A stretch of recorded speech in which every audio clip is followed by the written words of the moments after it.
আসসালামু আলাইকুম, কেমন আছেন সবাই? আশা করি আল্লাহর রহমতে সবাই ভালো আছেন। আলহামদুলিল্লাহ আমিও ভালো আছি। শানুস পাখির ঘরে নতুন আরও একটি রেসিপি দেখার জন্য সবাইকে আরও একবার ওয়েলকাম জানাচ্ছি। চলে এসেছি খুবই মজার এবং নরম তুলতুলে একটি পিঠার রেসিপি নিয়ে। ভিন্ন রকম এই পিঠাটা কিন্তু মুখে দিলেই মিলিয়ে যাবে, এমন নরম তুলতুলে হয়। বানিয়ে নেওয়াটাও খুবই সহজ এবং খেতে ভীষণ মজাদার হয়।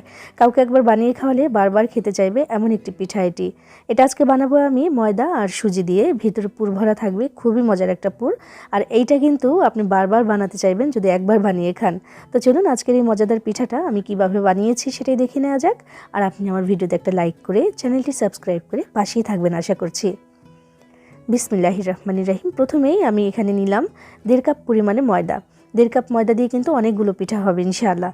এবারে স্বাদ মতো একটু লবণ দিয়ে দিলাম আর দিয়ে দিচ্ছি এখানে ঘি। আমি এখানে 1.5 টেবিল চামচ ঘি দিয়ে দিচ্ছি। ঘিয়ের পরিবর্তে এখানে তেলও দিতে পারবেন, তবে ঘি দিলে একটু বেশি ভালো লাগবে খেতে আর একটু সুন্দর একটা ঘ্রাণ হবে। এরপর এখানে আমি বেকিং পাউডার দিয়েছি 1 চামচ। ওই যে চামচটা দেখালাম একেবারে ছোট, ওই চামচের 1 চামচ দিয়েছি। এবার সব কিছু হাতের সাহায্যে খুব ভালোভাবে মিক্স করা হয়ে গেলে আমি এখানে অল্প অল্প করে পানি দিয়ে একটা খামির রেডি করে নেব। আমরা যে রুটির জন্য খামির বানাই সেরকম একটা খামির লাগবে এখানে, খুব একটা নরমও না আবার অনেক বেশি শক্তও না, এমন একটা খামির।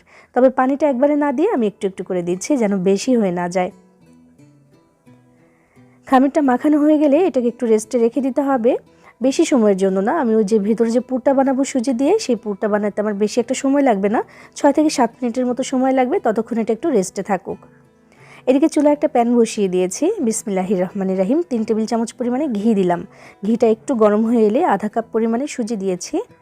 এবার এই ঘিটাকে আমি অল্প আঁচে একটু ভেজে নেব এই ঘিয়ের মধ্যে। আর এখানেও কিন্তু চাইলে ঘিয়ের পরিবর্তে আপনি সয়াবিন তেল ব্যবহার করতে পারেন, তবে ঘি দিলে একটু সুন্দর সুগন্ধ হবে, খেতেও ভালো লাগবে।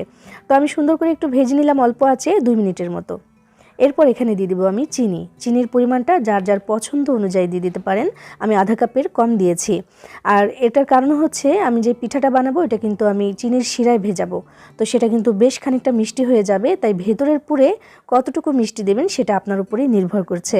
তো আমি আধা কাপ সুজির সাথে আধা কাপের একটু কম দিয়েছি চিনি। এবার অল্প আঁচে নেড়ে চেড়ে ভেজে নিচ্ছি। চিনিটাও গলে একটু ক্যারামেলের মতো হবে, সুজিটাও ভাজা হবে এবং সুন্দর একটা কালার কিন্তু ঠিক এইরকম আসবে। দেখেন সুন্দর একটা সুগন্ধ বের হচ্ছে মাশাআল্লাহ। এবার আমি এখানে দিচ্ছি আগে থেকে জাল করে ঘন করে রাখা দুধ। আমি এখানে দুধ দিচ্ছি 200 ml। এরপর এখানে আমি দিয়ে দিচ্ছি একটা এলাচের গুঁড়া। এলাচের মধ্যে যেই বিচিটা থাকে সেটা গুঁড়ো করে আমি দিয়ে দিয়েছি। 1 চিমটি পরিমাণে লবণ দিয়েছি। দিয়ে এবার নেড়েচেড়ে সুজিটাকে সুন্দর করে হালুয়ার মতো রান্না করে নিতে হবে, তবে একদম ঝরঝরা করে রান্না করবো আজকে আমি এটা। আর যেই এলাচের গুঁড়াটা দিলাম যদি পছন্দ না করেন স্কিপ করে দিতে পারেন, তবে দিলে খুব ভালো লাগে, সুন্দর একটা সুগন্ধ পাওয়া যায়। চুলার আঁচটাকে একটু কমিয়ে রেখে আমি এই সুজিটাকে সুন্দর করে রান্না করে নিচ্ছি। আমি এখানে যে দুধটা দিয়েছি না, দুধের পরিবর্তে চাইলে কিন্তু পানিও দেওয়া যেত, তবে দুধ দিলে একটু বেশি ভালো হবে খেতে, তাই এখানে দুধ দিয়েছি। দুধ, চিনি, ঘি, তারপর এলাচের যে গুঁড়াটা দিয়েছি সেটা, তারপর এখানে সুজি দিয়েছি, সব কিছু মিলেমিশে দারুণ একটা সুগন্ধ কিন্তু পাওয়া যাচ্ছে। তো এটা যখন একদম টাইট হয়ে যাবে তখন এমন একটু এলোমেলো ঝরঝরা করে দিলাম। এটা ঠান্ডা হলে এমনিতেও ঝরঝরা হয়ে যাবে, যদি না হয় চামচ দিয়ে আরও একটু নাড়াচাড়া করে একেবারে ঝরঝরা করে নেব আমি। এরপর আমি যে ময়দাটা মাখিয়ে রেখেছিলাম সেটা কিন্তু আরও একবার একটু ময়াম করে নিলাম। এতে করে বাইরের যে আবরণটা সেটা কিন্তু বেশ মসৃণ হয়। এবার আমি 2 ভাগে ভাগ করে নিচ্ছি আমাদের এই খামিরটা এবং লিচি বানিয়ে নিচ্ছি। যেটা এখন আমি বেলবো সেটা বাইরে রাখছি, বাকিটাকে অবশ্যই ঢেকে রাখতে হবে যেন এটা ড্রাই হয়ে যেতে না পারে। এবার বেশ খানিকটা জায়গা জুড়ে আমি ময়দা ছিটিয়ে দিলাম। বড় একটা রুটি বেলে নিতে হবে। রুটিটা হবে আমরা যে রেগুলার রুটি বেলি সেরকমই, তার থেকে বেশি মোটাও না আবার একেবারে পাতলাও না। তো রুটিটা আমি বেলে নিচ্ছি। লেচিটা যেহেতু একটু বড় হয়েছে, রুটিটাও কিন্তু বেশ খানিকটা বড় হবে। কয়েকবার করে একটু ময়দা ছিটিয়ে নেওয়ার যদি প্রয়োজন হয় ছিটিয়ে নিতে হবে। মাশাআল্লাহ বেশ খানিকটা বড় করে একটা রুটি আমি বেলে নিয়েছি। এবার এটার পুরুত্বটা একটু দেখিয়ে দিচ্ছি। দেখেন ওই যে নর্মাল যে রুটিটা আমরা বেলি সেরকমই কিন্তু হয়েছে।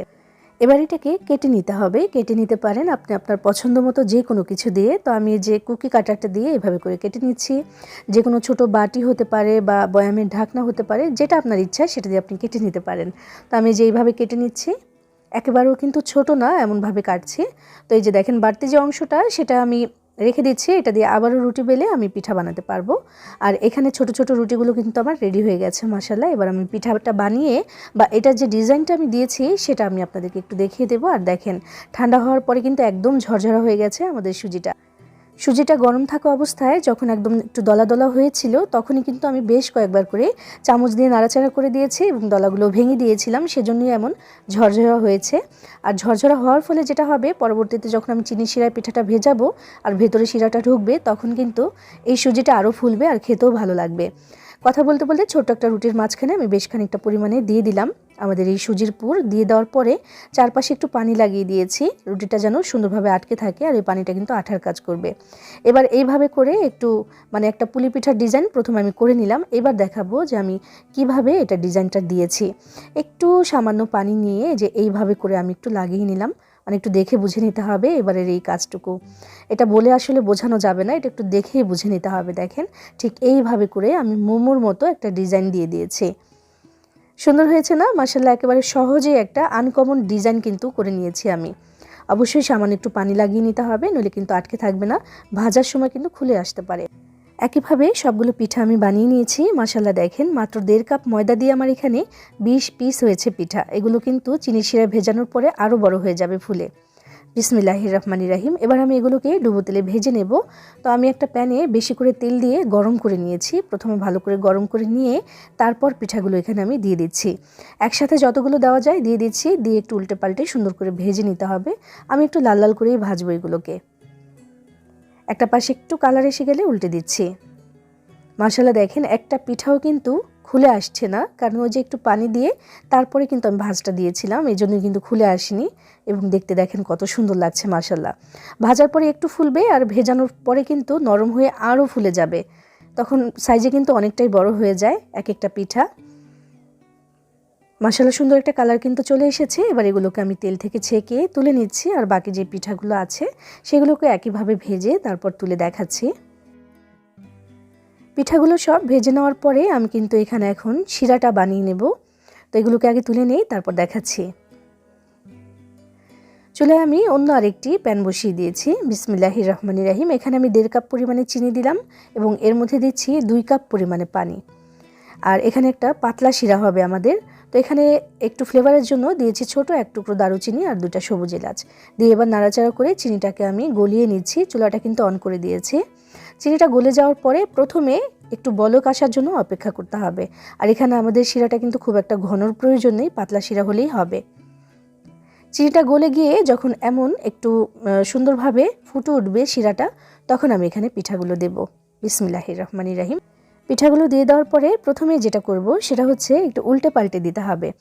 যেই গরম শিরাটার মধ্যে দিলাম শিরাটা যেন ঝট করে এটার মধ্যে ঢুকে যেতে পারে, সেজন্য কিন্তু আমি এটা করছি। প্রথমে এক দফা একটু উল্টে পাল্টে দিচ্ছি।